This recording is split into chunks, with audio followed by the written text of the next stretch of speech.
Salve Maria, pessoal. Eu sou o Segundo Católico. Estamos começando mais um EclesiaCast, o seu podcast católico, onde a fé se encontra com o conhecimento. A paz de Jesus e amor de Maria, eu sou Juninho Alves e estaremos juntos nessa jornada em busca dos tesouros da fé católica e hoje nos ajudando, nos tesouros da fé católica. Mais uma vez conosco, graças a Deus, nosso querido Padre Fabrício Timóteo. Padre, seja bem-vindo mais uma vez, sua bênção. Bem-vindo, Padre, sua bênção. Deus abençoe, muita luz, força para lutar, perseverança para jamais desanimar, esperança de que vamos superar os desafios, certeza em Deus que tudo vai passar e convicção na fé inabalável que a vitória e a bênção vão chegar. Amém. Amém. Vitória e bênção chegando até você e também o EclesiaCast chegando até você, até a palma da mão do seu celular, até a sua televisão. Graças, primeiramente, a nosso Senhor que permitiu e aos nossos apoiadores que acreditam na nossa proposta de evangelização, que nesse bate-papo no podcast com o Padre Fabrício, com tantos outros que o Senhor nos trouxe, e nos apoiam. Então, conosco está a Voajar. Explore o mundo com a Voajar. Aéreo, hotel, turismo, seguro viagem, cruzeiro, gestão de milhas, todas as soluções para a sua viagem. E o melhor é que se você disser que entrou em contato com a Voajar através do EclesiaCast, você vai ter de 5% até 60% de desconto. É o melhor preço e as melhores condições para a sua viagem de fé ou de férias com a família. E dentre os nossos parceiros, vocês já conhecem bem, a Sant, que Juninho hoje está com a camisa de São Padre Pio, que é lançamento exclusivo entre a EclesiaCast. Que Padre Fabrício ganhou quando esteve aqui, né? Uns episódios atrás. Inclusive. E também tem a de Santa Terezinha. Maravilhosa. Linda e maravilhosa. E tem a de Santa Terezinha também e a de Theotokos. Então, se você quer se vestir bem, quer se vestir e transpassar santidade, vista-se com Sant. E qualquer camisa do site, você consegue com um cupom de desconto, segundo Sant. Então, adquira já a Sant e vista-se com santidade. Nos apoiando também estão as lojas Toda Tua Maria, Totus Tuus, Marie, né? Você que já é consagrado ou quer se consagrar a Nossa Senhora pelo método São Luís Guinot de Montfort, ou quer renovar a sua consagração, adquira sua cadeia de consagração com a loja Toda Tua Maria. Todos os tipos de cadeia, várias pulseiras, medalhas e muitos outros produtos dedicados à Nossa Senhora. E o legal é que você pode personalizar, escolher a espessura da cadeia, qual a medalha da denominação Nossa Senhora que você se identifica mais, um santo seu de devoção e pode adicionar. E aí é só entrar em contato com o site das lojas Toda Tua Maria, que é parceira aqui do EclesiaCast. Também conosco, a Mãe do Amor Artigos Religiosos, produtos que conduzem ao céu. A Mãe do Amor, gente, é a maior distribuidora de artigos católicos do Brasil. Perdão, será do Brasil, profetizei. Do Amém. Nordeste e entrega para todo o Brasil, tá? Imagens, crucifixos, livros, bíblias, artigos litúrgicos, óleos devocionais, enfim. Na Mãe do Amor você encontra tudo para viver bem a sua fé católica. E olha só, comprando os produtos da Mãe do Amor, além de você ter essa experiência do céu com os produtos que evangelizam e te levam ao céu, você pode ainda ajudar uma obra de caridade que você escolhe, que parte do valor da tua compra é revertido para essa obra de caridade. E hoje tem presente da Mãe do Amor para Padre Fabrício de novo, viu, Padre? Da primeira vez ganhou um crucifixo e agora belíssimo. vem um monte de sacola aí. Eu não sei nem o que Deus, é o que, Olha é que aí, eu vou padre. receber hoje? Se me dão. Se me dão, eu uso. Se não me dão, eu Está não uso. dado, Padre. Meu Deus, olha. Agora eu fiquei curioso, eu quero que o senhor abra aí pra gente. Eu quero saber Da o que Mãe é que do tem aí. Amor? Da Mãe do Amor. Mater Amoris. É, Mãe do Amor. Que bênção. Vamos ver. Vamos abrir aqui. Olha, mais presente. Então, por isso que eu voltei. Abre aí, por favor, meu irmão. Olha, Mãe do Amor, sempre Cadê presenteando. aquela tesourinha? Aquela tesourinha mágica, Guga. A tesourinha mágica.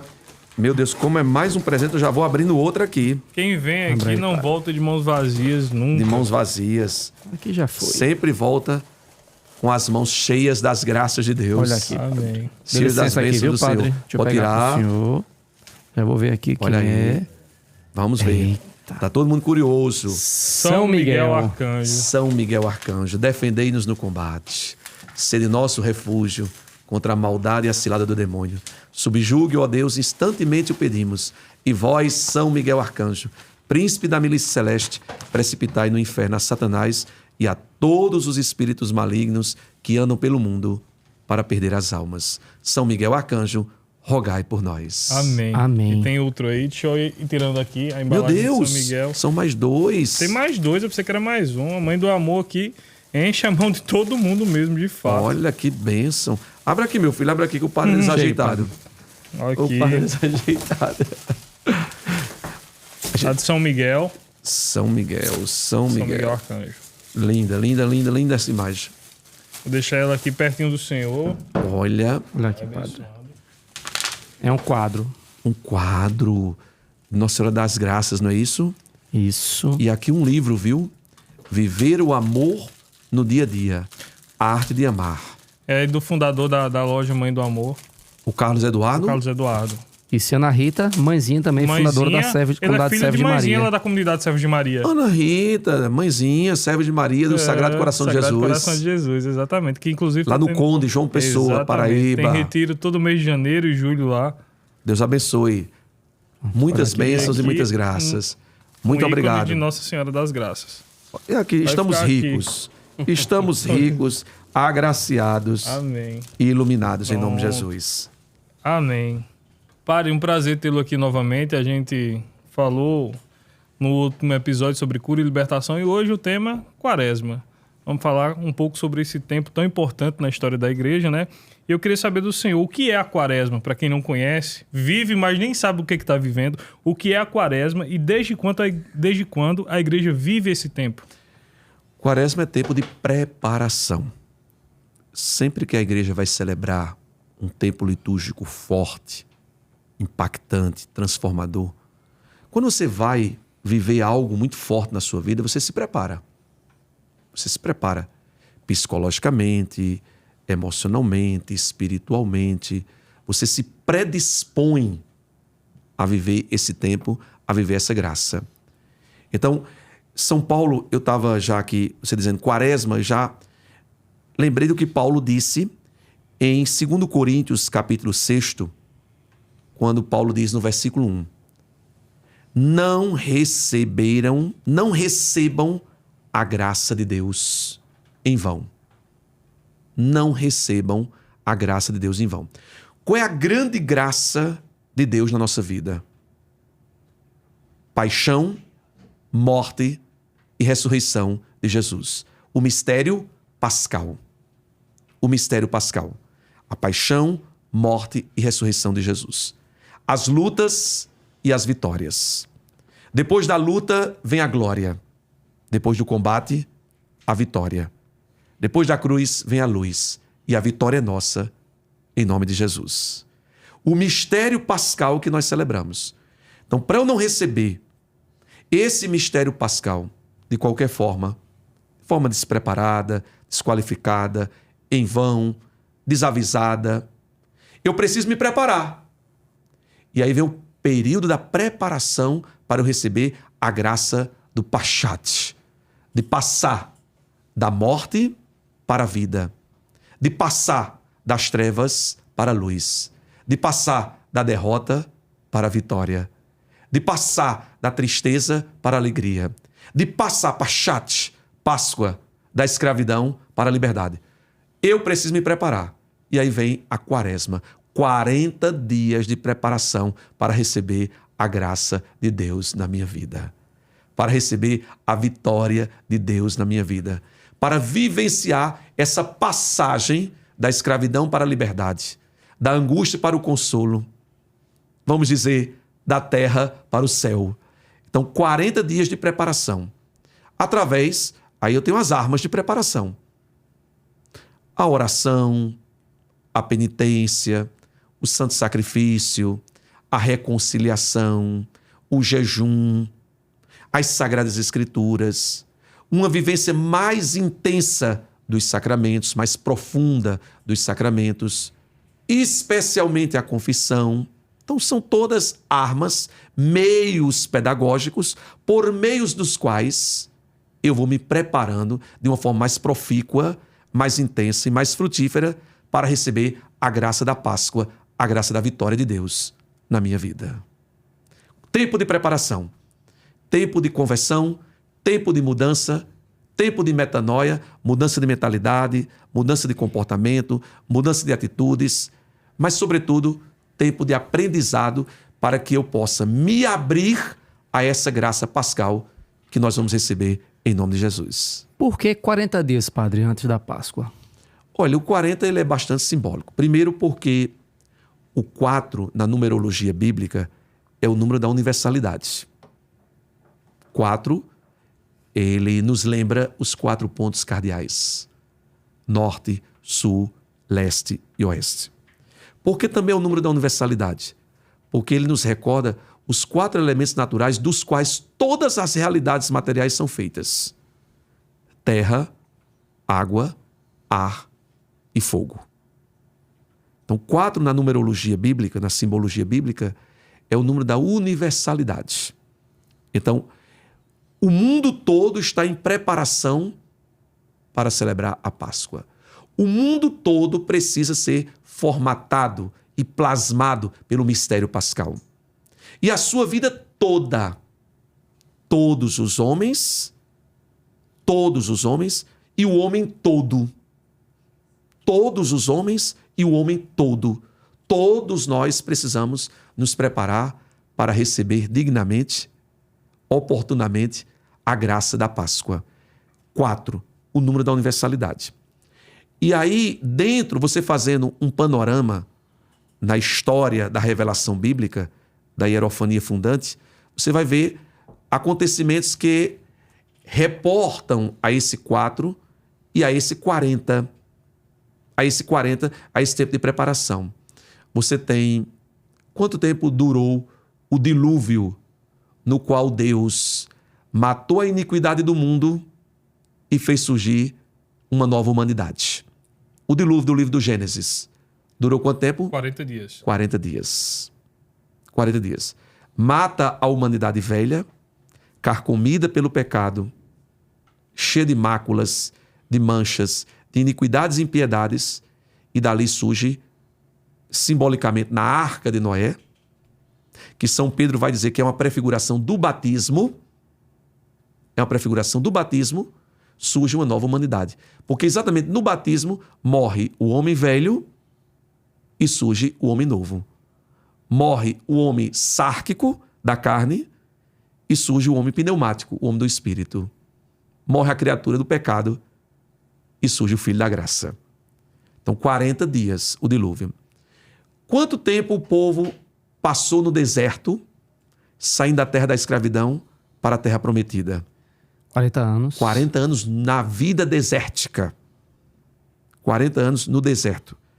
Lá do Egito para Canaã, a terra da abundância, da prosperidade, da luz, da fraternidade, da felicidade. 40 anos. Então eu preciso fazer a minha caminhada desértica. E deserto não é lugar de morada, é lugar de passagem. É lugar de amadurecimento, de crescimento, de aprendizado, de evolução, de ensinamentos, de partilhas. Então eu vou fazer da minha quaresma um deserto. Um deserto. Porque deserto, ele é interessante. O deserto, ele é ambivalente. Ele é ambivalente. Ele é o lugar da solidão e parece um paradoxo, ele é o lugar da comunhão. São duas coisas aparentemente contraditórias que se coadunam no deserto. É o lugar onde eu estou sozinho, mas quanto mais eu me encontro sozinho naquele lugar, mais eu sinto a presença de Deus. Mais eu sinto o amor de Deus. Mais eu sinto a presença de Deus. Mas eu me sinto em comunhão com Deus. Quantas vezes eu me isolo ali nos meus desertos existenciais para eu rezar e ali eu me sinto amado, abraçado, acolhido, eu me sinto reconciliado, eu me sinto em comunhão com Deus. Então, o deserto, ele é uma experiência mística profunda. 40 anos no deserto, 40 dias agora na quaresma, na vida desértica. Eu me sinto muitas vezes sozinho, isolado, abandonado, mas, ao mesmo tempo, e de uma forma aparentemente paradoxal, eu me sinto em comunhão, amado por Deus. Eu sinto a presença de Deus me acalentando nos momentos mais difíceis, nos momentos mais complexos da minha vida, nos momentos mais íngremes da minha caminhada, nos momentos mais dolorosos, mais sofridos, nos momentos de maior aspereza e aridez espirituais. Eu sinto a comunhão com Deus. Então, é lugar de solidão, mas é lugar de comunhão. Eu sinto o amparo de Deus me consolando, me confortando, me encorajando, me fortalecendo e me revigorando para que essa caminhada continue até a terra prometida. Mas também tem a caminhada de Elias, 1 Reis 19. Quantos dias Elias caminhou para chegar ao Monte Horebe? Ou fazer a experiência mística lá no monte. Elias passou 40 dias. 40 dias caminhando para chegar ao Monte Horebe, para fazer a experiência mística naquela brisa suave do Monte Horebe. Então, eu também, como Elias, vou caminhar durante 40 dias para eu fazer uma experiência mais profunda, uma experiência mística, transformadora, uma experiência resgatadora com o Deus da vida. O Deus que se manifesta na simplicidade, na ordinariedade da vida. O Deus que se manifesta nas coisas mais humildes, nas coisas menores da vida. Deus nem estava no terremoto, nem furacão, nem no vendaval, nem na tempestade. Deus estava lá no Monte Horebe, na brisa suave. Elias caminhou durante 40 dias. Então vamos caminhar durante 40 dias para a gente fazer uma experiência mais profunda com esse Deus que cura, salva, liberta e transforma. Amém. Padre, e desde quando a igreja celebra de fato a quaresma? Quando isso se tornou um tempo litúrgico da igreja? Desde o início? Quando foi que começou? Todo o calendário litúrgico da igreja ele foi amadurecendo. E a gente tem experiências pontuais.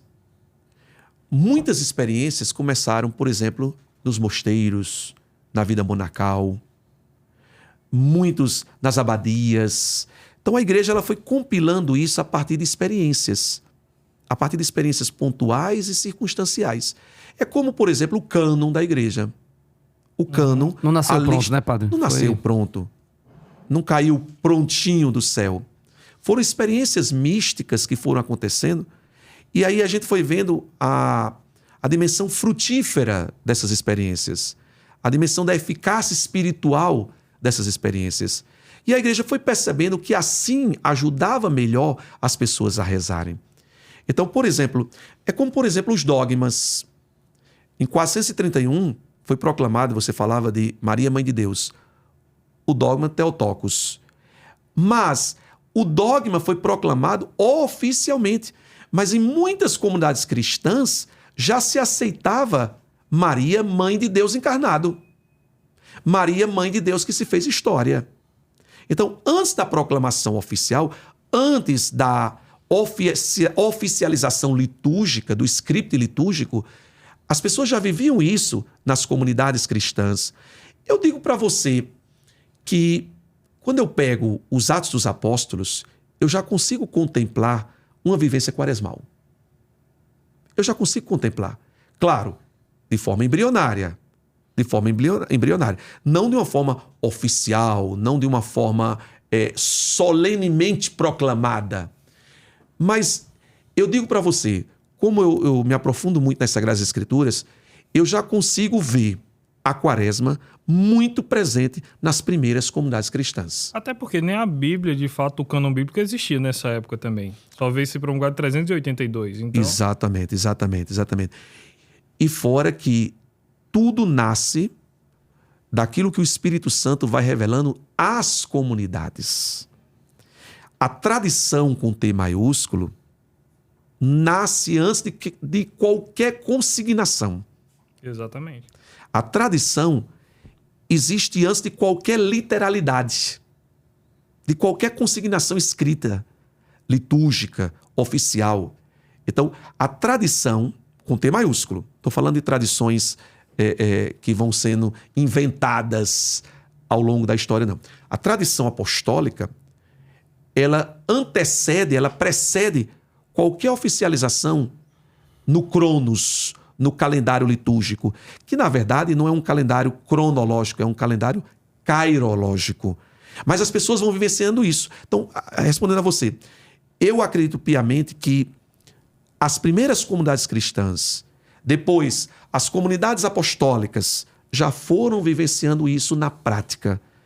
Toda essa preparação. Agora, as nomenclaturas oficiais foram sendo gestadas, evoluídas, amadurecidas ao longo da história bimilenar da Igreja Una, Santa, Católica e Apostólica. O mais importante é A gente precisa se preparar. Como diz São Paulo, não podemos receber a graça sacramental, a graça pascal em vão. É tempo de você se esvaziar. É tempo de você se desvencilhar de qualquer coisa que coloca o seu ego acima do projeto de Deus na sua vida. Deus tem muitos planos e sonhos. Como diz a canção, basta confiar, saber esperar e Ele agirá. Para Ele agir, você precisa se esvaziar, você precisa dar o seu consentimento, a sua adesão, o seu assentimento, a sua entrega incondicional e plena. E essa quaresma, esse tempo para, por meio da penitência, por meio da oração, por meio do jejum, por meio de uma caridade mais intensa, mais vivaz, você possa se abrir a essa graça. E quando você se abre, bênçãos acontecem na sua vida. Amém. Padre, o senhor dizia que já havia nos Atos dos Apóstolos, que se aprofundava na palavra, né? Elementos dessa vivência quaresmal. Pode trazer para a gente que aspecto? Por exemplo, quando você pega em Atos dos Apóstolos, o capítulo 19, você vai ver Paulo chegando numa comunidade e denunciando as práticas abomináveis daquela comunidade, as práticas iníquas, supersticiosas daquela comunidade, as práticas pecaminosas. E as pessoas começaram a fazer uma quaresma. As pessoas começaram a fazer uma penitência pública. Inclusive, houve uma confissão pública. As pessoas foram às praças da comunidade, certo? E começaram a se autodenunciar. Eu cometi isso, eu cometi aquilo, eu cometi isso, eu fiz isso. Inclusive, queimaram publicamente os livros e a literatura que não se coadunavam com o pensamento cristão. Então as pessoas começaram a fazer uma quaresma. Não, eu quero viver, eu quero experimentar essa graça pascal. E aí houve uma confissão pública.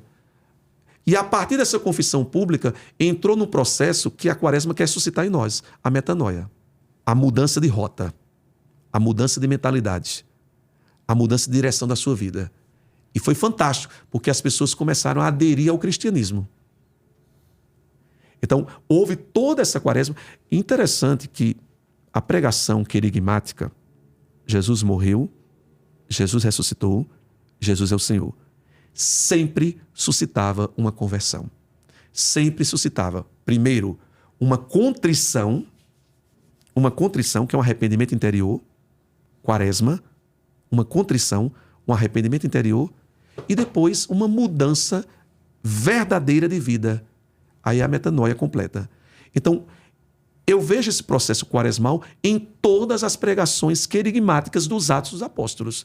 A pregação não era só para a pessoa afagar o ego, ou para acalentar emocionalmente, ou para transmitir uma falsa esperança, uma motivação genérica, um encorajamento subjetivo.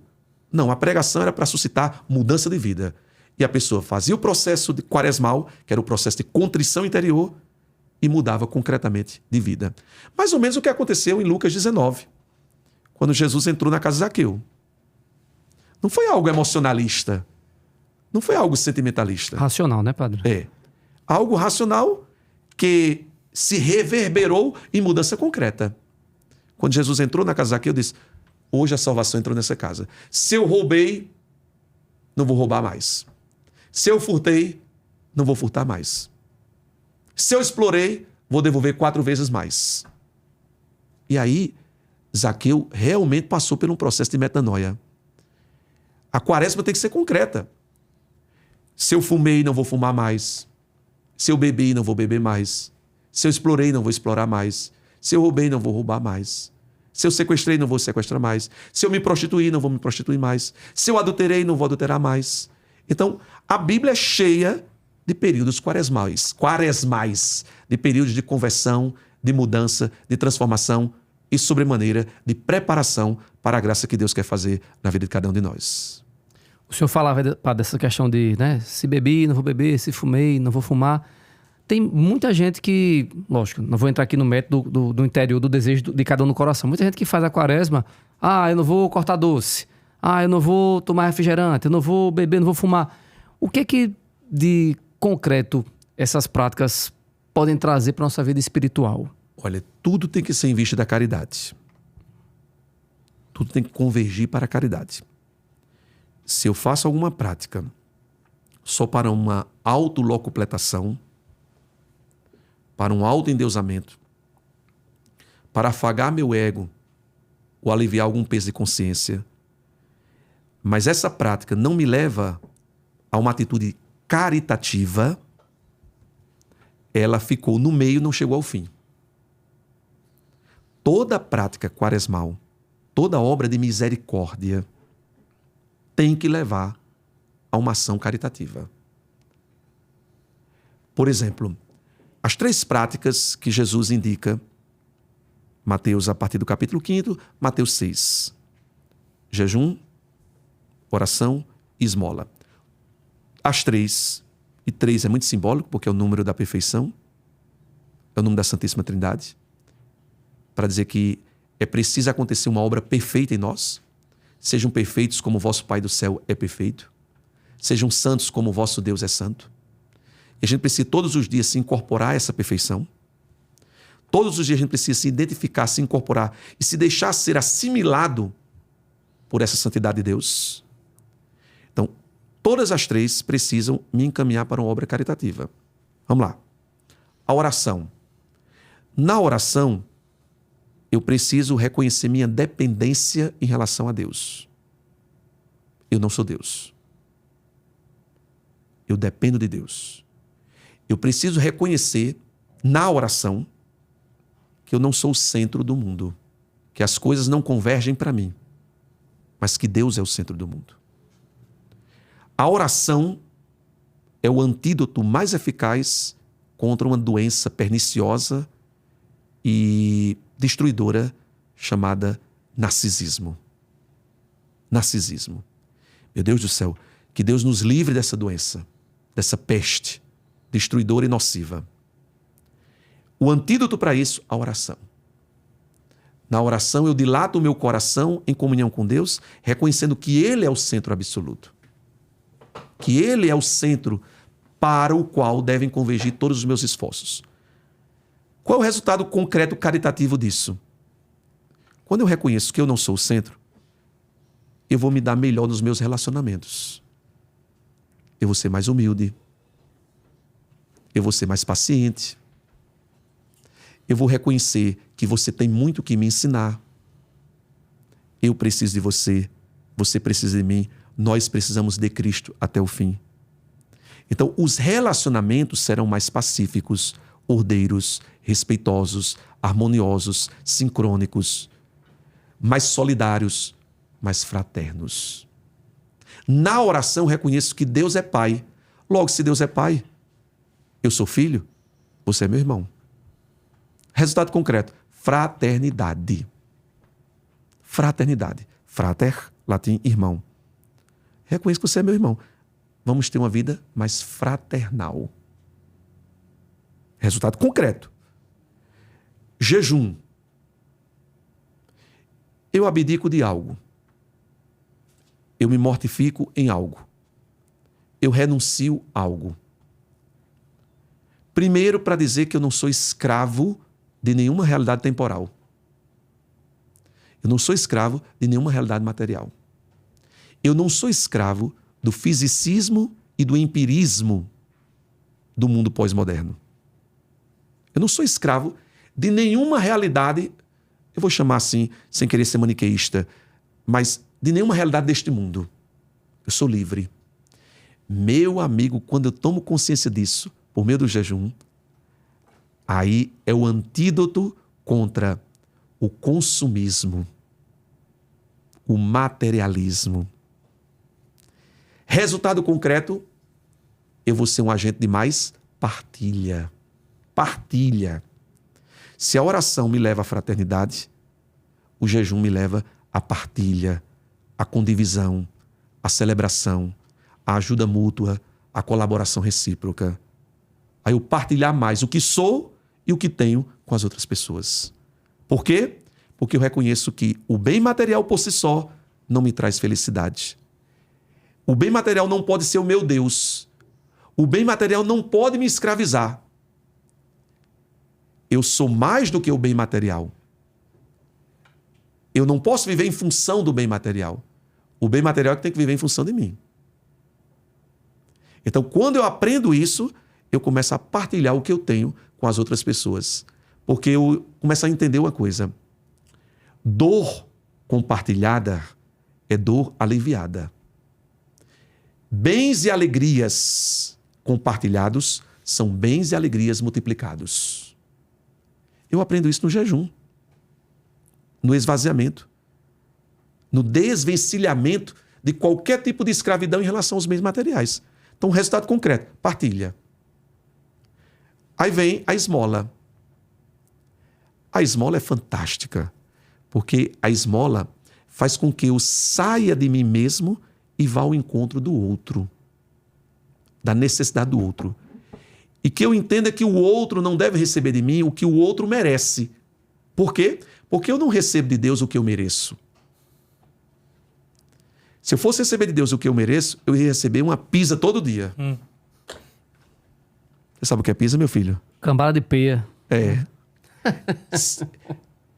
Na esmola, eu recebo de Deus não o que eu mereço, mas o que eu preciso.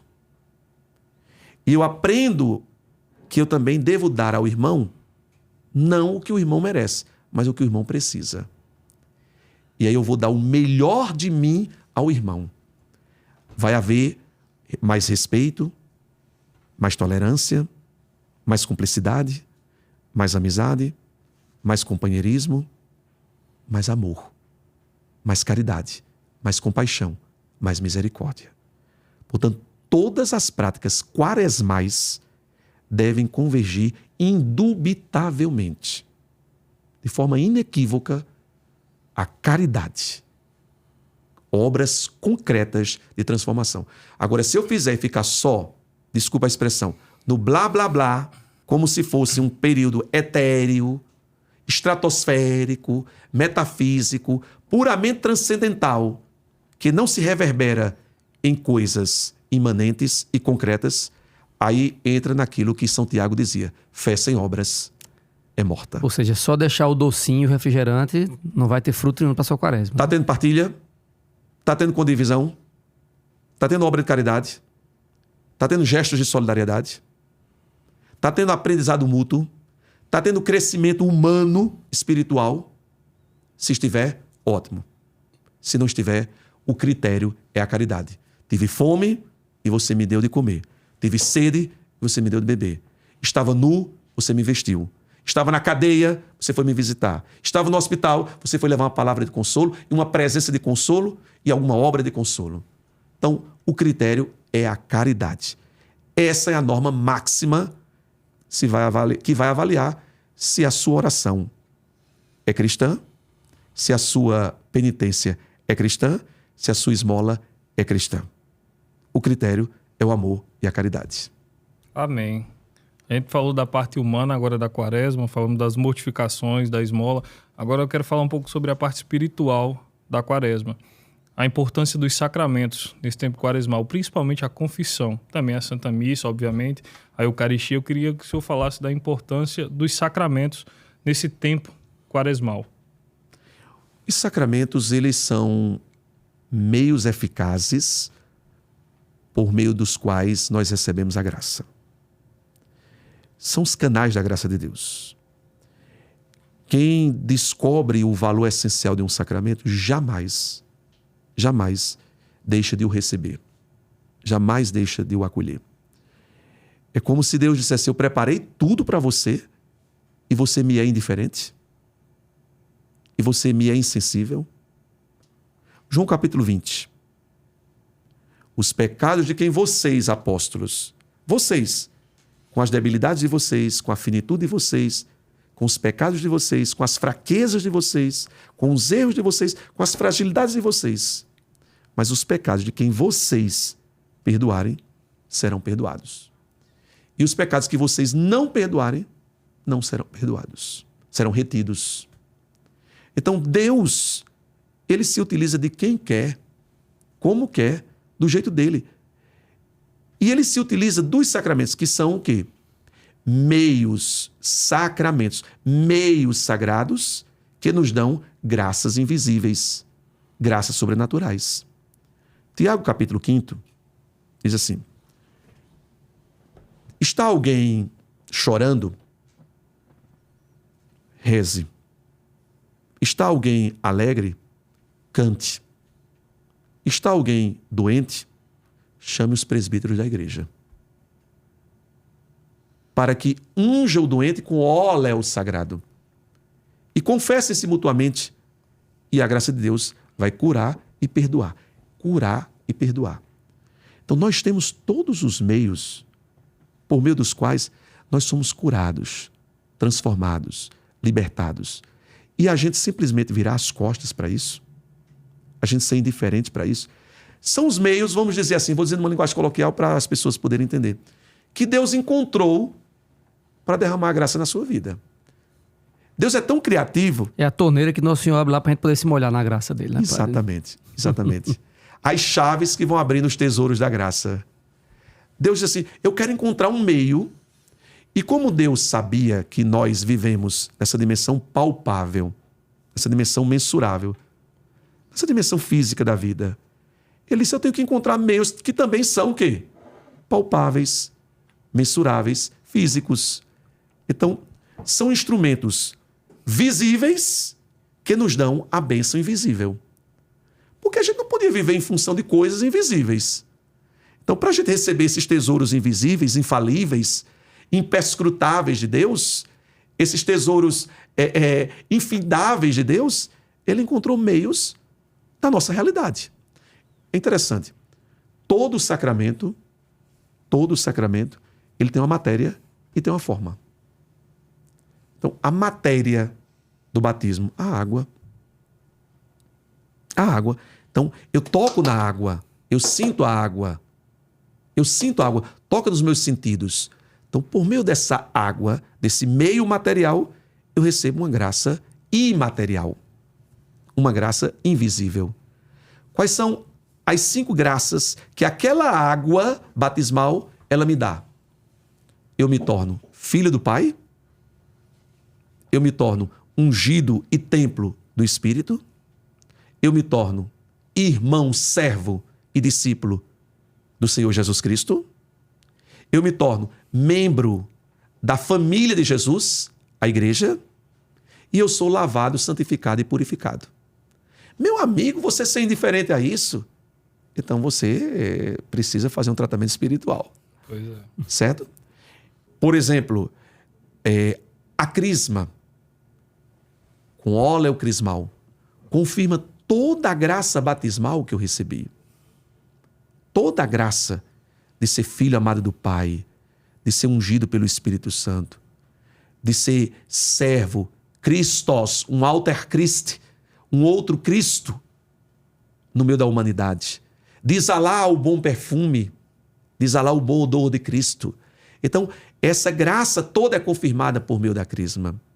Então, os sacramentos, concordo com você, uma boa analogia, são as torneiras. São as torneiras que Deus abre para dar uma, como é que a gente diz? Um banho maravilhoso, uma enxurrada, não é? Uma enxurrada de graças, de bênçãos, de prodígios, de milagres, de maravilhas, de transformações. Nesse período de transformação que nós estamos vivendo, que é a Quaresma, na minha vida e na sua vida. Então, meu irmão, corra atrás do sacramento. Se você não é batizado, procure ser batizado. Se você não confirmou essa graça batismal na crisma, procure se crismar. Se você vive uma união estável, e a gente respeita muito, mas está faltando a graça sacramental, está faltando você dizer o sim na presença de Deus e colocar Deus cada vez mais de uma forma poderosa e viva na sua vida matrimonial, procure o sacramento do matrimônio. Então são meios sagrados que usam elementos materiais para lhe dar a graça imaterial, infalível e indestrutível que Deus preparou para você. Amém. Focando ainda nessa parte dos sacramentos, padre, a gente está falando do sacramento da confissão. Após a confissão, também buscar a comunhão, a Eucaristia. O sacramento talvez o mais bonito, o mais importante, o mais imponente da igreja. É o coração da vida igreja. sacramental. O senhor tem alguma experiência que o senhor possa relatar para a gente aqui com a Eucaristia? Algum testemunho relacionado à Eucaristia? Olhe bem, como o nosso ministério ele é pautado na vida de cura e libertação, todos os milagres que eu já presenciei hoje acontecem em torno do altar do Senhor. Acontece em torno do altar do Senhor. E quando eu estava fazendo a convalidação da teologia em Mossoró, aconteceu uma cena muito interessante. Nós estávamos pagando a disciplina de Eucaristia e na convalidação havia 8 padres e 31 pastores evangélicos. E na hora do intervalo eu fui ao banheiro. Quando cheguei lá, tinha 3 pastores. Havia 3 pastores que estavam conversando.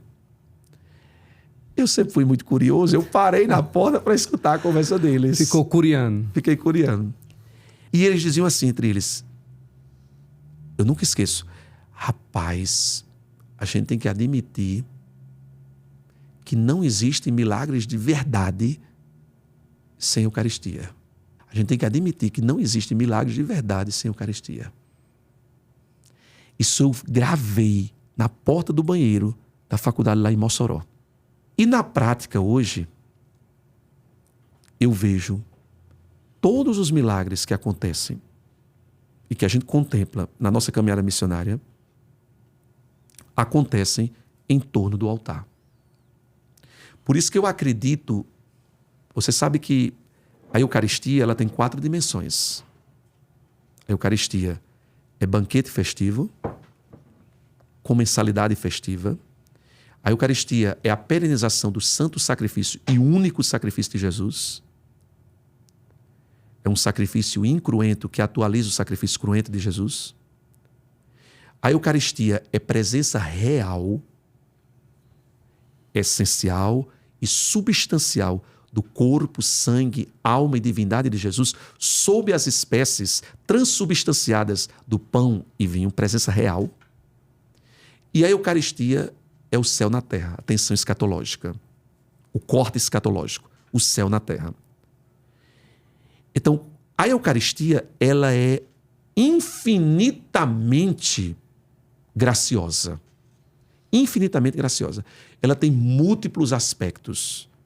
Ela tem múltiplas facetas. É um tesouro inesgotável. É um tesouro inesgotável. E dentro desse tesouro inesgotável tem um aspecto da Eucaristia que nós não podemos esconder. O aspecto da cura e da libertação. Porque é Jesus que cura, é Jesus que liberta. Então, todo o processo curativo e libertador acontece exatamente na Eucaristia. Então, eu conheço inúmeros milagres de cura e também de libertação. Por exemplo, casos até de possessão, que foram curados na Eucaristia. Manifestações que acontecem espontaneamente, sem nenhuma forçação de barra, sem nenhuma manipulação, sem nenhuma instrumentalização, sem nenhuma coisificação. A gente está celebrando a missa, milagres de cura acontecem e milagres de libertação acontecem também. Eu sou apaixonado pela Eucaristia e sou um adorador da Eucaristia. Faço minha adoração silenciosa e faço minha adoração pública, mais cantada, mais animada. Então, eu tenho as 2 experiências. A experiência das madrugadas do silêncio diante de Jesus e da musicalidade, que eu também sou fã da musicalidade, especialmente uma música de uma vibe aí mais carismática, que me ajuda... Tamo junto, padre. que me ajuda a introspectar melhor a Eucaristia. E tem uma experiência que eu não vou aqui contar, mas só para dizer... Se quiser contar, fica à vontade. Não vou não. Vou contar só para dizer que numa missa, Sinepópole, Sei o Povo, eu já experimentei efetivamente o céu. Na Eucaristia. Por isso que eu me sinto muito à vontade quando eu vou fazer as exéquias, quando eu vou presidir exéquias, encomendação de corpos. Porque na Eucaristia eu já vivenciei o céu. É uma experiência assim meio pessoal, mistagógica, aqui a gente não precisa dizer. Só dizer que foi gostoso demais. Quando o senhor estiver pronto para contar, por favor, nos procure aqui. Né? Procure. Padre, outra devoção muito popular, que é muito mais comum durante a quaresma, né? É a meditação da Via Sacra. Né? A gente vê sobretudo nos rincões aí do sertão. Eu, quando fazia parte da comunidade do Ângelus, a gente fazia muito missões durante a Semana Santa em comunidades rurais, como a do senhor, que o padre não consegue atender todo mundo. Então a gente ia para as comunidades fazer as celebrações da palavra, da quinta-feira, da sexta. E uma das devoções que a gente fazia era a Via Sacra, se deslocando nas comunidades, passando na casa das pessoas, as 15 estações. E eu lembro, eu criança, vendo ao redor da igreja aqueles quadrinhos lá, pintados e tal.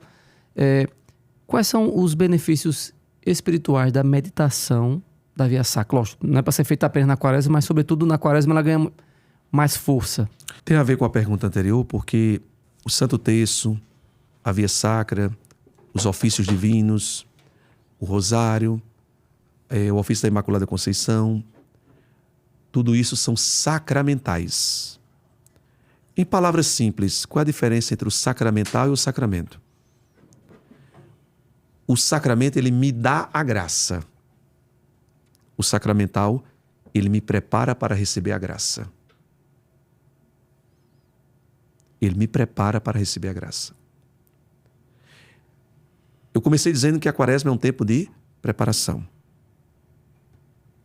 Então, o sacramental, ele me prepara para receber a graça. Então, o sacramental tem tudo a ver, dentro da lógica da preparação, com a quaresma. Então, quando eu vou vivenciando a Via Sacra, as 15 estações, eu vou entrando gradativamente no processo de meditação, de reflexão, de oração, de ruminação, de tudo que Jesus passou, vivenciou, fez, sofreu e venceu. Nesse processo eu vou sendo plasmado pelo sentimento evangélico, pelo sentimento bíblico cristão. Eu vou sendo plasmado. Eu vou me incorporando aos sofrimentos de Cristo, para que na proporção que eu vá me incorporando aos sofrimentos de Cristo, eu também seja incorporado ao consolo que vem de Deus. Eu vou me incorporando às quedas de Cristo, para que na mesma proporção, diretamente proporcional, na proporção que eu vou me incorporando às quedas de Cristo, eu também vou sendo incorporado ao soerguimento que Cristo faz na minha vida. Que o Pai fez em Cristo e que Cristo faz na minha vida. O soerguimento da ressurreição e da vitória. Eu vou me identificando ao Cristo crucificado para que na mesma proporção eu vá sendo identificado ao Cristo ressuscitado. Porque o Cristo, daí o Sírio Pascal, o Cristo ressuscitado é o mesmo crucificado. O Cristo luminoso é o mesmo Cristo sofredor. O servo sofredor é o mesmo vitorioso. Então a Via Sacra, ela me ajuda nesse processo pedagógico de me incorporar à cruz e simultaneamente à luz. De me incorporar à dor e simultaneamente ao consolo. De me incorporar à aparente derrota e simultaneamente à verdadeira vitória. De me incorporar ao Cristo sofredor e simultaneamente ao Cristo glorioso, ressuscitado e vitorioso. Na Via Sacra, como também nessas outras práticas de piedade cristã, nos outros sacramentais, eu vou fazendo aquilo que Paulo dizia: tenha em você os mesmos sentimentos que havia em Cristo. Eu vou adotando os sentimentos de Cristo. Eu vou adotando os pensamentos de Cristo para, paulatinamente, adotar as mesmas atitudes de Jesus Cristo. Isso é um trabalho tão lindo espiritual que eu vou chegar ao ponto, se Deus quiser, de meu critério de ação ser assim: se fosse Jesus no meu lugar. Porque Gálatas 2:20, já não sou eu que vivo, é Cristo quem vive em mim. Quando eu for totalmente cristificado pelos sacramentos por excelência e também por essas práticas que me preparam para receber a graça sacramental, quando eu for cristificado totalmente, eu vou poder parafrasear São Paulo. Já não sou eu que vivo, é Cristo que vive em mim. E aí eu vou poder ter esse critério. Se fosse Jesus no meu lugar, o que ele diria agora? Se fosse Jesus no meu lugar, o que ele faria agora? Se fosse Jesus no meu lugar, o que ele sentiria agora?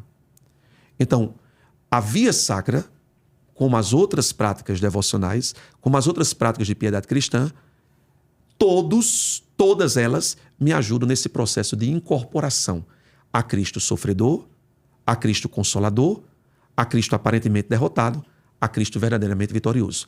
Enfim, essas práticas me lançam dentro do mistério pascal e me transformam totalmente no Cristo crucificado e ressuscitado. Excelente. Guga, tem pergunta da caixinha aí pra gente? Sobre quaresma para Cadê a voz do Guga? Cadê a voz do Guga? Deu um tostão da sua voz para nós, Guga. Reapareceu. Um tostão da voz. Temos pergunta sim, hein? Vamos lá, pergunta do Alisson, né, sobre penitência aqui. Não se pode comer carne em nenhum dia da quaresma ou mantém-se os sacrifícios das sextas? A igreja orienta claramente que nós devemos evitar, durante o período quaresmal, a carne na quarta-feira de cinzas, na sexta-feira da paixão. E, por analogia, em todas as quartas-feiras e em todas as sextas-feiras. É de preceito, quarta-feira de cinzas, sexta-feira da paixão. Aí a gente, por extensão, toda quarta-feira e toda sexta-feira, você deve abdicar e se abster da carne. Por que isso, padre? Por que isso? Não é simplesmente um mandamento pelo mandamento ou uma orientação por orientação. Primeiro, para se solidarizar com a carne de Cristo.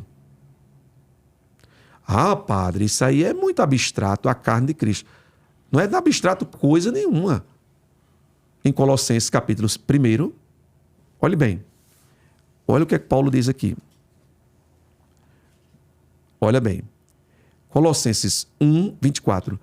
Agora eu me alegro de sofrer por vocês. Completo em minha carne o que faltou nas tribulações de Cristo em favor do seu corpo, que é a igreja. Então, eu me solidarizo com a carne de Cristo, me solidarizando com a carne do seu corpo, que é a igreja. Essa carne que é aviltada, essa carne que é ferida, essa carne que é chagada, essa carne que é atacada, essa carne que é perseguida diuturnamente. Então, eu me solidarizo com a carne de Cristo, do corpo místico de Cristo, que é a igreja. A carne que sofreu os espinhos, que sofreu os pregos, que sofreu aquelas pisas, aquelas peias, aquelas chicotadas, aqueles açoites, aquelas perseguições todas. E também me solidarizo com a carne de Cristo no seu corpo místico, que é a igreja, por meio dos irmãos sofredores. Então eu quero mostrar que eu não sou escravo da carne, não sou escravo dos instintos egoístas, dos impulsos carnais, das concupiscências carnais, dos olhos insaciáveis, dos apetites baixos. Eu não sou escravo da carne. Para mostrar que minha vida está além da carne, além da materialidade da vida. E tudo isso se concretiza na minha partilha de carne com quem a vida toda não tem carne. No nosso interior a gente diz assim, como é que o pessoal fala muito no sítio? A mistura. A mistura. Né? Nós não temos aqui a mistura. Então, eu me solidarizo, a carne que eu renunciei, eu devo partilhar com quem a vida toda não tem carne. A carne que eu mortifiquei, eu devo ser solidário com quem a vida toda não tem condições materiais básicas de comprar e adquirir a carne no dia a dia. A mistura que dá gosto no dia a dia. Portanto, a igreja orienta por um gesto de solidariedade. Não é nada uma prática espiritualista desencarnada. Todas as coisas da igreja não são desencarnadas. Agora, quando nos falta um pouquinho orientação, quando nos falta um pouquinho estudo, compreensão, a gente acha que é uma prática desencarnada, é uma prática simplesmente docetista. Exterior, sem valor, né? Sem valor, uma prática exterior sem valor. Não, é uma prática que brota do interior, mas que se concretiza em coisas bem reais, bem empíricas e, sobretudo, em vista da caridade. Excelente. Maravilha. Guga, mais pergunta aí? Tem mais um aqui da Valentina. Sou pré-adolescente, posso fazer penitência? Qualquer pessoa pode fazer penitência, uma penitência adequada ao seu estado de vida. Ao seu estado de vida. E quando eu digo estado de vida, estou falando de opção de vida. Por exemplo, uma coisa é a castidade. Um exemplo, a castidade para o irmão casado. Outra coisa é a castidade para nós que somos celibatários, né? Castidade é sempre fidelidade, mas no meu caso exige o celibato, a renúncia à vida mais sexual, afetiva, intensa. Tem só um exemplo de estado de vida. O casado, o celibatário. Mas estado de vida também, estado psicológico, estado afetivo, estado físico. Eu não posso dizer que uma pessoa vai renunciar a algo para ser partilhado se ele tem uma debilidade orgânica, fisiológica, que ele precisa daquele algo. Então, Jesus é quem mais compreende os seus limites, filha. Jesus é quem mais sabe o que você pode renunciar e o que você não pode renunciar. Mas aquilo que você pode, dentro do seu estado psicológico, biológico, fisiológico, espiritual, seu estado de vida, se você pode fazer uma renúncia em vista de uma obra caritativa, de uma obra misericordiosa, de uma obra de solidariedade cristã, faça. Jesus vai ficar muito feliz com o seu esvaziamento, não porque Jesus precisa disso, quem precisa somos nós. Mas a obra penitencial, ela me esvazia para que, vazio de mim mesmo, eu possa ser preenchido da graça de Deus. Então a gente se esvazia do nosso orgulho, da nossa autossuficiência, da nossa empáfia. Meu Deus do céu, eu fico pensando aqui num poema que diz assim: eu sou fraco e pecador. Eu sou fraco e pecador. Se grande é só no tamanho, sou pequeno ainda no amor. Por trás do que pareço ser, um mundo se faz esconder. Quantas vezes ao falar, proclamo alto grito e canto, quando é para realizar, esqueço tudo que falei, traindo aquilo que preguei. Quando estou a caminhar, passo à frente das pessoas. Meu desejo é liderar. O povo tem que andar por mim. Estranho se não for assim. Meu Deus, diante de tanto orgulho, autossuficiência, prepotência, vem Espírito que é santo. Dá-me o teu encanto. Traz-me a conversão. Faz de mim libertação. Transforma tudo o que eu sou e infunde em mim o seu amor. A quaresma, a penitência, é para a gente se esvaziar de nós mesmos e abrir espaço para sermos cheios da graça de Deus. Tudo o que você puder, para você se esvaziar do seu orgulho, da sua prepotência, da sua autossuficiência, e você ficar vazio, para Deus encher só de coisas boas na sua vida, de graças, de bênçãos, de milagres. Deixa Deus agir, deixa Deus sonhar na sua vida. Então, se você pode, se esvazie, faça a prática penitencial para Deus derramar chuvas de bênçãos na sua vida. Amém. De quem é esse poema, padre? Isso é do padre Raimundo Elias, da Diocese do Crato, Ceará. Lindo poema, lindo. Tem mais aí, Guga? Não, por Não, hora, isso é só. saímos das perguntinhas. E aí, estamos aqui nesse mergulho, nessa jornada em busca dos tesouros da fé católica, né? Hoje com o padre Fabrício, Timóteo, passando E tem pra até uma gente. estrofe que eu esqueci, que diz assim: outras vezes sou tal, reclamo dos meus companheiros, como eu não tenho igual. Porém, por que razão não sei, olha a incoerência, pratico tudo que acusei. Eita, incoerência. Quaresma é para nos retirar dessa incoerência e da hipocrisia de vida nas quais muitas vezes nós vivemos. Tirar as máscaras. Penitência é para tirar as máscaras que há em mim e as máscaras que há em você. Inclusive, você tem uma máscara até mais ou menos. Não. Tá meio cansada lá. Tá aqui. Padre, me toca muito, normalmente é sempre lido na quarta-feira de cinza, aquele trecho lá do profeta Jonas, que diz que até o rei, né, depois da pregação de conversão, se Tirou vestiu suas de... vestes. As suas vestes, se vestiu de saco, fez penitência. Tirou suas vestes majestosas, reais, suas vestes soberanas. Ele se desvencilhou, se despiu, se desnudou. E aí ele foi vestir saco, cilício, e colocou cinzas em sua cabeça. Também se banhou de cinzas, se revestiu de cinzas. As cinzas mostram a nossa debilidade.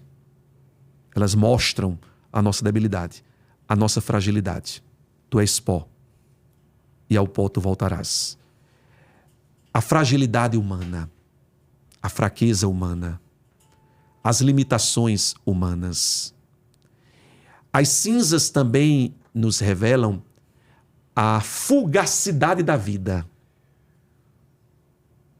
Já dizia o agiógrafo, o autor sagrado, fugacidade das fugacidades. Revel revelim. Tudo é fugaz, tudo é passageiro, tudo é transitório, tudo é momentâneo, tudo é ilusório. Então, revela que tudo isso, na verdade, é ilusão. Para que a gente ficar cheio de orgulho, de vaidades?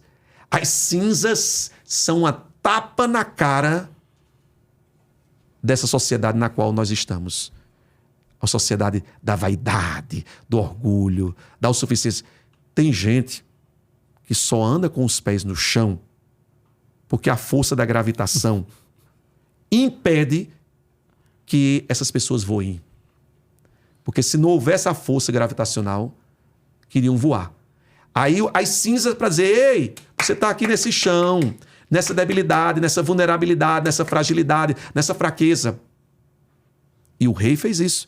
Ele se despiu de suas vestes reais, majestosas, se vestiu de saco e cilício, colocou cinzas para dizer, Senhor, eu agora reconheço a minha miséria, é a miserabilidade do ser humano e, ao mesmo tempo, graças a Deus, a misericórdia de Deus. Aí, quando eu consigo conciliar isso, minha miséria com a misericórdia de Deus, eu nem caio no complexo de inferioridade, porque tem a misericórdia de Deus. E nem caio no complexo de superioridade, porque tem a minha miséria. Eita glória! É o antídoto, filho, da salvação. Então, se eu tenho a misericórdia de Deus e a ciência da minha miséria, nem caio no complexo de superioridade, porque eu sou miserável. Mas também não caio no complexo de inferioridade, porque Deus é misericordioso, Deus é poderoso. E se Ele venceu, eu vou vencer também. Essa catequese foi maravilhosa, padre. E já que o senhor focou nessa reta final e sobre essa catequese, nessa simbologia, eu queria que o senhor explicasse a diferença entre a ressurreição e reencarnação. Já que está nesse tempo quaresmal, o tempo da ressurreição do nosso Senhor Jesus Cristo, qual a diferença entre a ressurreição e reencarnação? Primeira grande diferença. Hebreus 9, 27. Deixa eu conferir se é Hebreus 9, 27. Carta sacerdotal aos Hebreus, capítulo 9, versículo 27.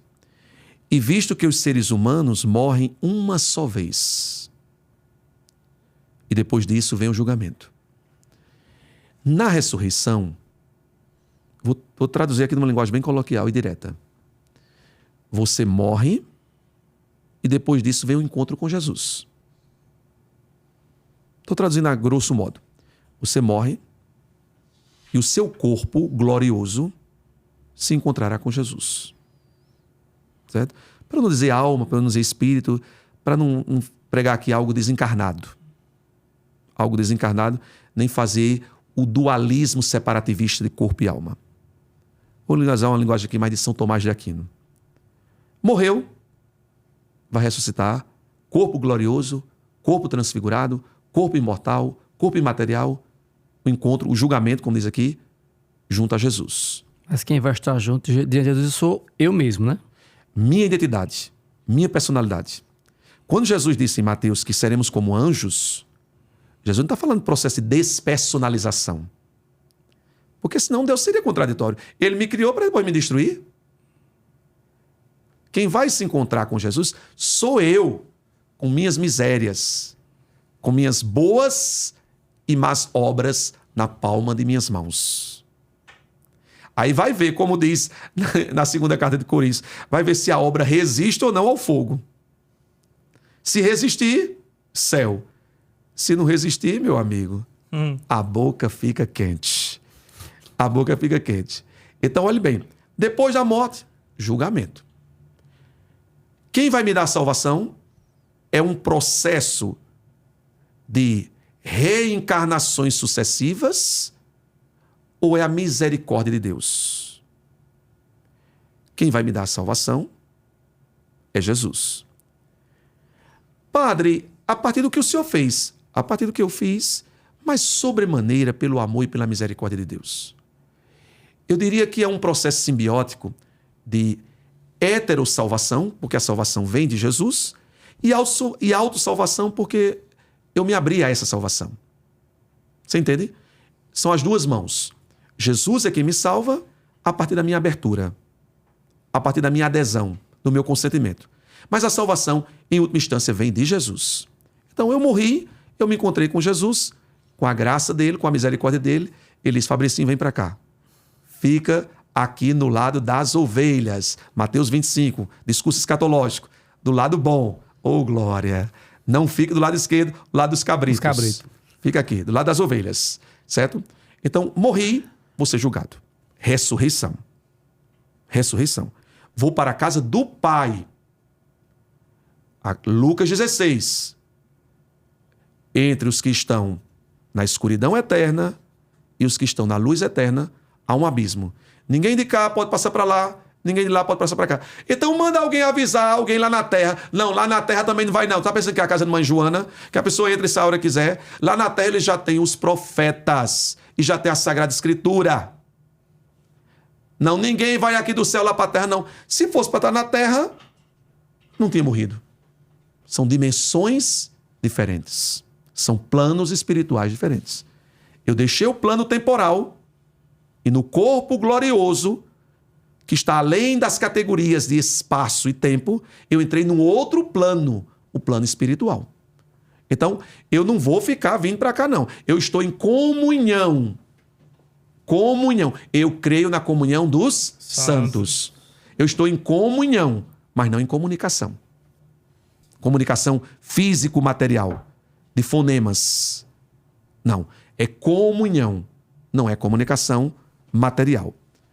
Então morri, vou para outra dimensão, vou para outro plano, vou para outro estado de vida. Isso é ressurreição.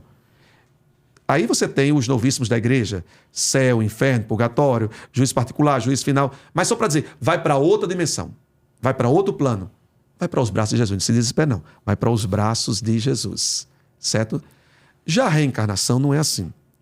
A reencarnação, quando você morre, você vai passar por um processo de sucessivas voltas a esse plano material,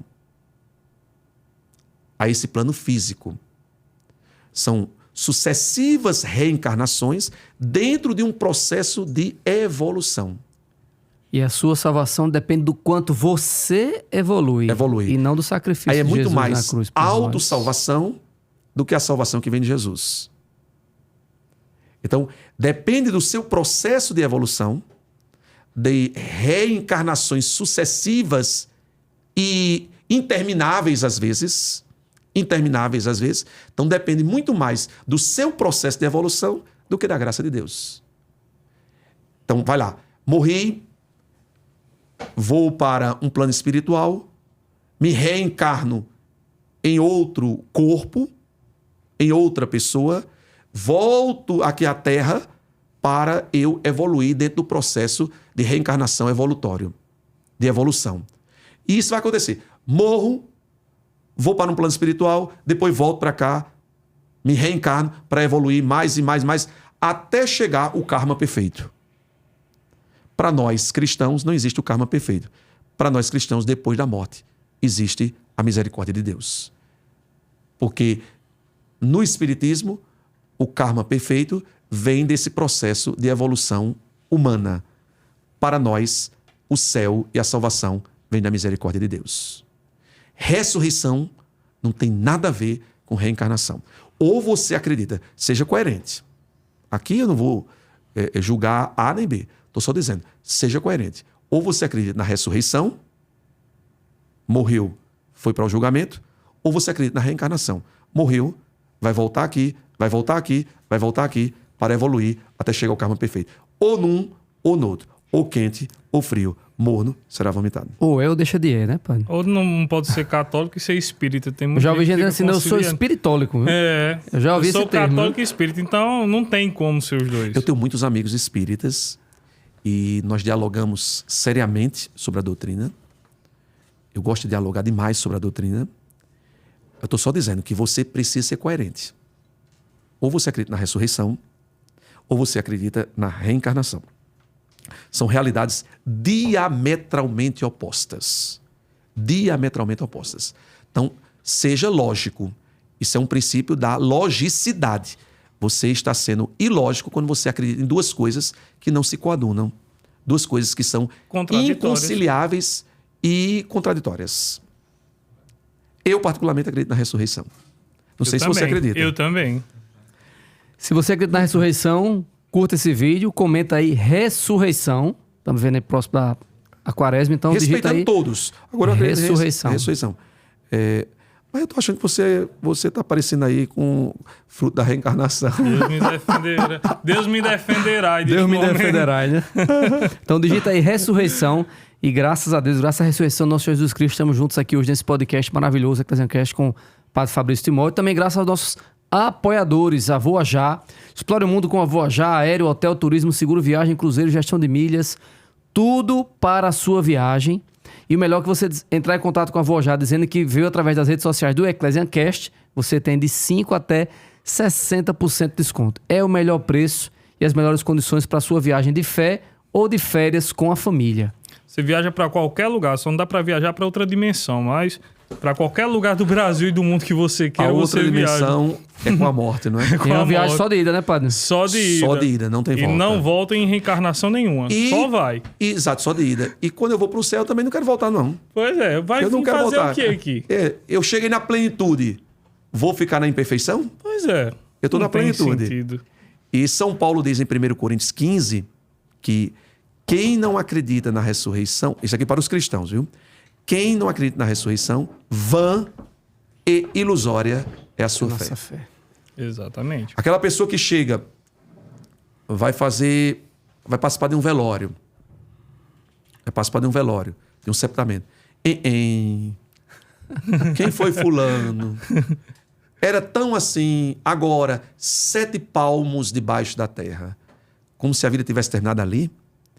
Meu amigo, sua morada definitiva não é o cemitério. É o lugar onde tem mais falsa misericórdia, é na hora da morte, do sepultamento. É onde existe mais falsa misericórdia. Todo mundo é amado. E mais incredulidade, porque acha que morreu, acabou. É, exatamente. Morreu, acabou. Isso é incredulidade. Meu amigo, o que é que você está indo fazer em missa? Pois é. Na missa, rezando. O seu Deus é o Deus dos mortos. O Deus cristão é o Deus dos vivos. Exato. O seu Deus o criou para uma derrota? Em um cemitério, em um caixão? O seu Deus o criou para a vitória eterna. O seu Deus é um Deus derrotado ou um Deus vitorioso? Então, se você acha que a sua esperança é só para essa terra, eu dou um conselho. Deixe de rezar. Exato. Deixe de rezar. Enquanto a gente não viaja de vez, né, para encontrar Nosso Senhor, viajando por aqui e não tá no corpo glorioso para ficar bonito, né, segunda? Para ficar bonito, vista-se com santo mais uma vez aqui, falando dessa camisa maravilhosa aqui que o Juninho tá usando. Porque ele não está na beleza eterna. Exato. Aí vai tapeado, né, a palpadelas. Para ir diminuindo as mazelas, né? Para ir diminuindo as mazelas. Essa aqui de São Padre Pio, que o padre ganhou da outra vez que estive aqui. Agora, quem está assistindo, ele não é bonito, é só a camisa. A camisa é maravilhosa. Minha esposa vai discordar, mas tudo bem, A padre. camisa é maravilhosa. Essa é a de São Padre Pio também. Ela é tem DDD, é o dia de Deus. a de Santa Terezinha e uma com o título Theotokos da Santíssima Virgem Maria. Então, essas camisas são lançamentos exclusivos, parceria entre o EclesiaCast e a Saint. Se você quiser adquirir aqui pessoalmente, aqui você adquire aqui em João Pessoa com Juninho ou com Guga e também no site oficial da Saint. E qualquer outra camisa que você queira no site da Saint, você adquire com desconto com o cupom Segundo Saint. Então, se você quer exalar de fato santidade até na forma de se vestir, vista-se com o Saint. Também conosco as lojas Toda Tua Maria. Você que já é consagrado ou quer se consagrar a Nossa Senhora pelo método São Luís de Montfort, adquira sua cadeia de consagração com as lojas Toda Tua Maria. Todos os tipos de cadeia, de espessura diferente, várias pulseiras, medalhas e muitos outros produtos dedicados à devoção à Nossa Senhora e até a São José também. Essa devoção tem crescido bastante agora nos últimos tempos. Então, entre em contato com o pessoal da loja Toda Tua Maria. A Mãe do Amor também, artigos religiosos, é nossa parceira aqui no EclesiaCast. São produtos que conduzem ao céu. A Mãe do Amor é o maior distribuidor de artigos católicos do Nordeste. imagens, crucifixos, livros, bíblias, artigos litúrgicos, óleos devocionais, enfim, tudo que você encontra lá para ver bem a sua fé católica. E adquirindo um produto da Mãe do Amor, gente, além de você ter a experiência de Deus com o céu, com os produtos da Mãe do Amor, você ainda pode fazer um gesto concreto que o padre falou, que é a caridade, optando por uma das obras de caridade para que parte do valor que você paga no produto seja revertido para aquela obra. Então, a Mãe do Amor Artigos Religiosos está aqui conosco no Ecclesiacast. Deu os presentes aqui para o padre, né? Essa imagem São de Miguel Arcanjo, São Miguel Arcanjo, o Nossa livro de Senhora Carlos e das Graças. de Mãezinha, e também o quadro Nossa Senhora das Graças. Padre, a gente estava focando nessa pastor falando de Jesus crucificado. Jesus de fato ressuscitou.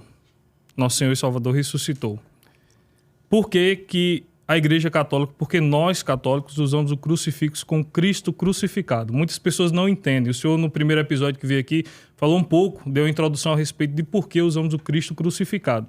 Nesse tempo de Quaresma, que é o tempo principal para tocar nesse assunto, eu queria que o senhor esclarecesse por que nós, católicos, usamos o Cristo crucificado e não a cruz vazia. A cruz vazia é sinal de maldição. Porque antes de Cristo, tudo eram trevas. Em Cristo, as trevas, elas se tornam luz. Ou melhor, as trevas são afugentadas. As trevas são afastadas. Não é que elas se tornam. Elas são afugentadas, elas são derrotadas, elas são deletadas, expulsas.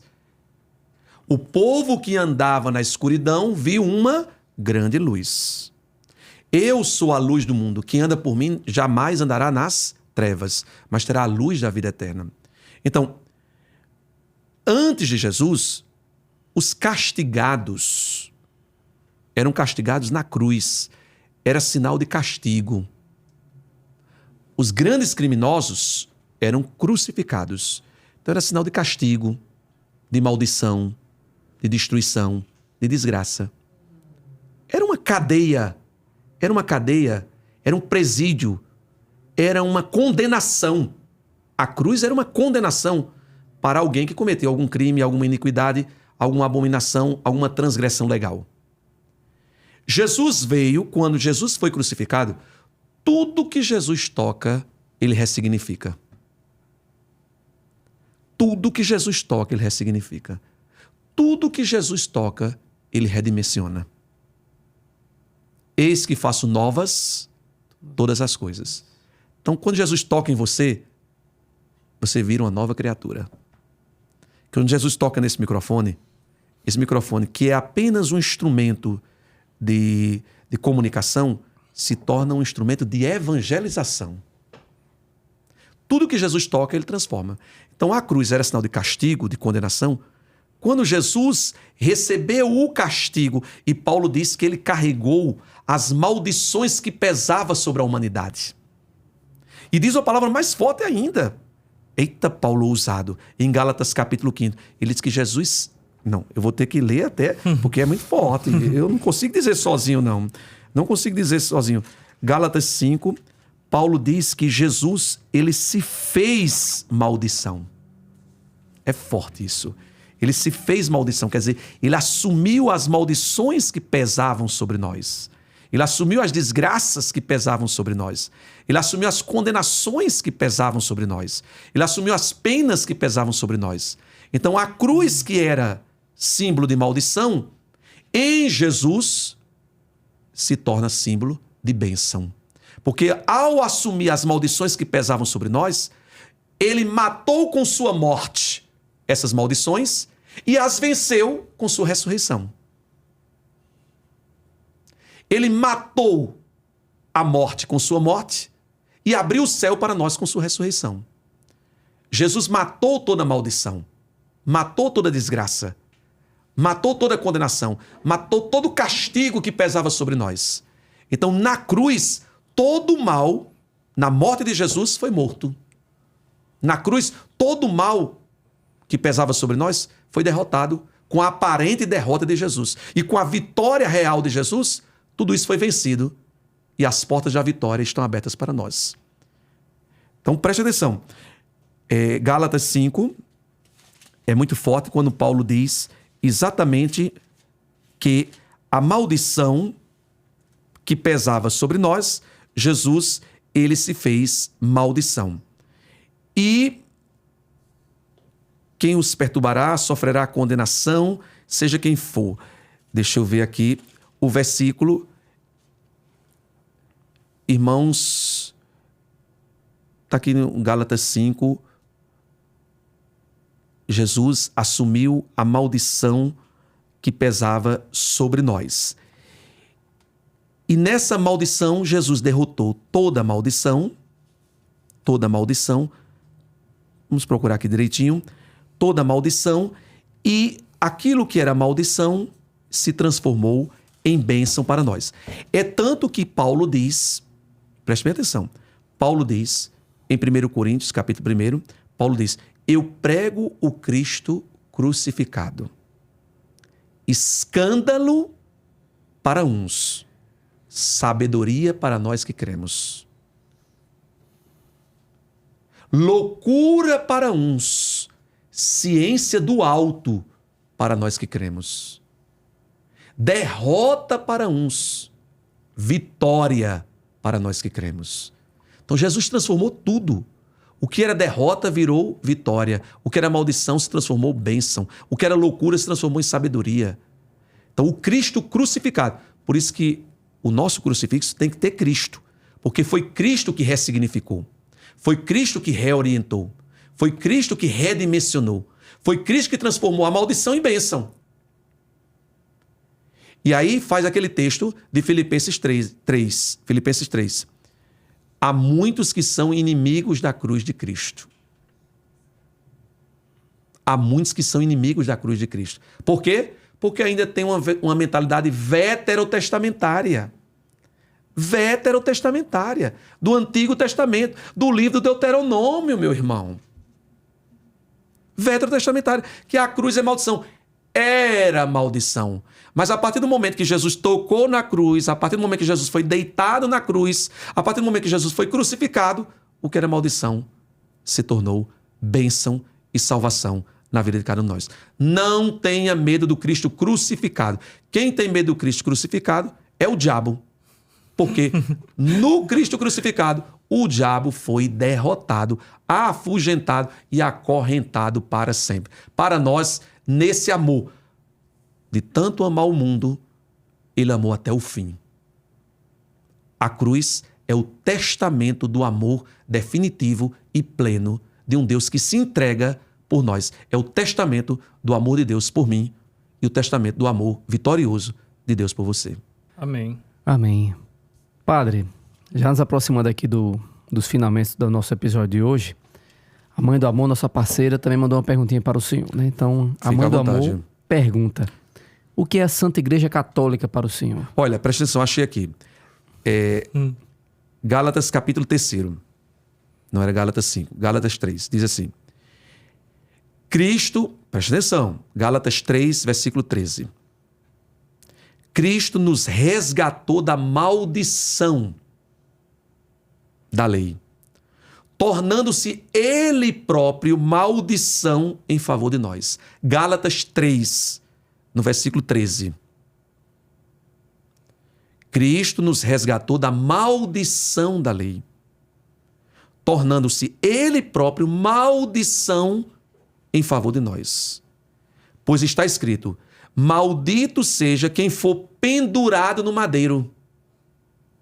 Maldito seja quem for pendurado no madeiro. E isso para que a bênção de Abraão em Cristo Jesus chegasse a todas as nações. Então, aquilo que era maldição, que pesava sobre nós, Jesus assumiu para derrotar essa maldição e a bênção de Abraão chegasse na minha vida e a bênção de Abraão chegasse na sua vida. Portanto, a cruz, que era canal de maldição, quando Jesus assumiu isso, tornou canal de bênção e a bênção de Abraão chegar sobre a vida de cada um de nós. O que era maldição se torna bênção. Está aqui, Gálatas 3:3. Obrigado, Senhor, porque a O padre não ia Amém. sossegar enquanto não achasse, né, Não, padre? eu não sossego. Porque, principalmente o Novo Testamento, eu sei decor todo o Novo Testamento. Aí, meu tico-teco bateu aqui com Gálatas 5, 1, foi para a liberdade que Cristo te libertou e confundiu as ideias. Agora é Gálatas 3, versículo 13. Pronto, Sim, faça a pergunta, meu filho. Vamos lá. A mãe do amor pergunta para o Fabrício Timóteo: o que é a Santa Igreja Católica para o senhor? A grande família de Deus. A grande carral. A grande assembleia dos eleitos, dos convocados, dos escolhidos, dos salvos pela misericórdia de Deus, dos amados pelo poder de Jesus. A grande família. Katos significa todo. Logos, palavra. Katos, todos. Logos, palavra. Então, é a família que aceita toda a revelação, toda a economia salvífica, toda a hierofania fundante, toda a comunicação de Deus. E essa comunicação ela acontece pelo magistério eclesial, pela tradição apostólica e pelas Sagradas Escrituras. Esse é o tripé da comunicação toda de Deus. Quem aceita toda essa comunicação de Deus é katos logos, católico. É a família que aceita tudo o que Deus nos revelou, tudo o que Deus nos comunicou por meio das Sagradas Escrituras, magistério eclesial e tradição, com T maiúsculo, apostólica. Então é a grande família de Deus reunida em nome do Pai e do Filho e do Espírito Santo. E eu aqui estou parafraseando São Cipriano. Família reunida em nome da Santíssima Trindade. E aqui, padre, a gente partindo agora para o nosso desfecho do episódio, qual a mensagem que o senhor deixa para o povo de Deus que está nos acompanhando para ver bem essa quaresma que se aproxima? Que você se prepare para a batalha. Se prepare para a batalha. Para o bom combate. Se os bons combates eu não combater, sinceramente, um cristão não sou. Mas você não está sozinho. Você tem 3 armas: o jejum, a oração e a partilha, a esmola. Com essas 3 armas, não tenha medo do combate. Você pode combater, que você vai vencer. Você pode lutar, que você vai superar. Você pode batalhar, que a vitória de Deus chegará. Incorporado ao Cristo crucificado, você será na mesma proporção incorporado ao Cristo ressuscitado, vitorioso. Se ele venceu, você também pode vencer. Eu também vou vencer. E como eu dizia, depois da luta, vem a glória. Depois do combate, a vitória. Depois da cruz, vem a luz. E a vitória é nossa. Em nome de Jesus. Força e vitória. Não se esqueça. Diante de Jesus, de joelhos. Diante dos problemas, em pé. Pois quem tem fé, permanece em pé. E quem tem fé, alcança o que quer. Força e vitória. Amém, Pai. Amém. Amém. E nesse tempo quaresmal, já para a gente finalizar, muita gente passa rezando o rosário nesses 40 dias. Rosário. As batalhas... Rosário, Santo Terço, os ofícios. Com certeza. Sejam os ofícios divinos, seja o ofício da Imaculada Conceição. Missa diária. Busca a penitência. Aqueles grandes mutirões penitenciais de confissões. Meu Deus, são tantas práticas que a igreja nos oferece. E a igreja é linda porque, formada de homens pecadores, ela é santa, ela é imaculada, ela é puríssima. Eu acredito nessa igreja de Jesus Cristo, una, santa, católica e apostólica. Então você reza o seu rosário, reza o seu texto, pegue sua arma. Pegue sua arma. As Sagradas Escrituras, nem só de pão vive o homem, mas de toda palavra. Claro que eu sei que a palavra é Jesus. Aqui é a consignação, a apresentação da palavra. Nem tudo que Jesus fez está aqui, nem tudo que Jesus disse está aqui, mas a apresentação. Ei, o rolo como profeta e coma. E essa palavra vai plasmar a sua vida com os pensamentos, os sentimentos e as atitudes cristológicos e cristãos. E vamos para o combate. Quanto maior o combate, maior será a vitória. Amém. De mãos dadas com Nossa Senhora, né? Pegar esses 40 dias de Santo Texto. Tudo com Jesus, nada sem Maria. Nada sem Maria. A importância do Santo Texto nessa quaresma. A também. mãe pediu, o filho atendeu. Mesmo não sendo a hora, João capítulo 2, bodas de Caná da Galileia, mesmo não sendo a hora, o milagre E o aconteceu. que ela nos diz é fazer tudo O que ele, vos disser. Maria sempre apontando para Jesus. E assim também deve ser nesse tempo quaresmal. Agora, Maria né? também é um sacramental. Ela nos prepara para receber a graça de Cristo Jesus. O primeiro sacrário.